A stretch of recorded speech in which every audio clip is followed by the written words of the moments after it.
ప్రభువునందు ప్రియమైన సోదరీ సోదరులందరికీ వందనాలు. మన ఆలూరు చర్చ్ అప్డేట్స్ ఛానల్కు సాదర స్వాగతం. శంకుస్థాపన మహోత్సవం ముగించుకుని మనమిప్పుడు నిర్మాణంలో అత్యంత కీలకమైన పునాది దశకు చేరుకున్నాము. సాధారణంగా ఇలాంటి పనులకు భారీ యంత్రాలను వాడుతుంటారు. కానీ మన ఆలూరులో జరుగుతున్నది చూస్తుంటే మీ గుండె గర్వంతో ఉప్పొంగుతుంది. ఇక్కడ పనిచేస్తున్నది యంత్రాలు కాదు, మన రక్తం పంచుకున్న మన ఆలూరు యువకిషోరాలు.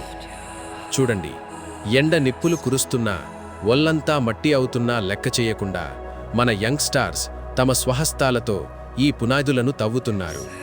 యంత్రాలు కూడా చేయలేనంత లోతుగా మన కుర్రాళ్ళు తమ భుజం బలంతో బోర్లను తీస్తున్నారు.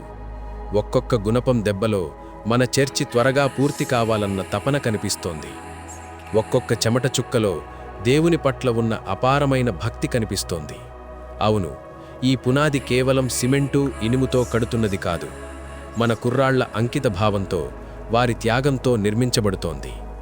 మన ఊరి యువతకు దేవుని మందిరం అంటే ఎంత ప్రేమో చెప్పడానికి ఈ దృశ్యాలే సాక్ష్యం. మన కుర్రాళ్లు చూపిస్తున్న ఈ ఐక్యత చూస్తుంటే అసాధ్యమైనదేదీ లేదనిపిస్తోంది.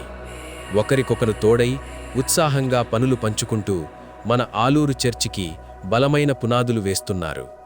మీరు వేస్తున్న ఈ ప్రతి అడుగు, తీస్తున్న ప్రతి గొయ్యి రేపు నిర్మించబోయే ఆ గంభీరమైన దేవాలయానికి వెన్నెముకగా నిలుస్తుంది. మీ చేతులతో మీరు కడుతున్న ఈ మందిరం రాబోయే తరాలకు మన విశ్వాసానికి గుర్తుగా మిగిలిపోతుంది. ప్రార్థించండి. దేవుని పనిలో తమను తాము అర్పించుకుంటున్న మన యువతకు దేవుడు ఆయురారోగ్యాలను, బలాన్ని ప్రసాదించాలని కోరుకోండి. మన చర్చి నిర్మాణ ప్రయాణాన్ని మీ కళ్లకు కట్టినట్లు చూపిస్తున్న మా ప్రయత్నాన్ని ఆదరించండి. ఈ వీడియోను మన వాళ్ళందరికీ షేర్ చేయండి. మన కుర్రాళ్ల కష్టాన్ని అందరికీ తెలియజేయండి. మరిన్ని అప్డేట్స్ కోసం సబ్స్క్రైబ్ చేయడం మర్చిపోకండి. దేవుడు మిమ్మల్ని మరియు మన ఆలూరు యువతను దీవించునుగాక. వందనాలు.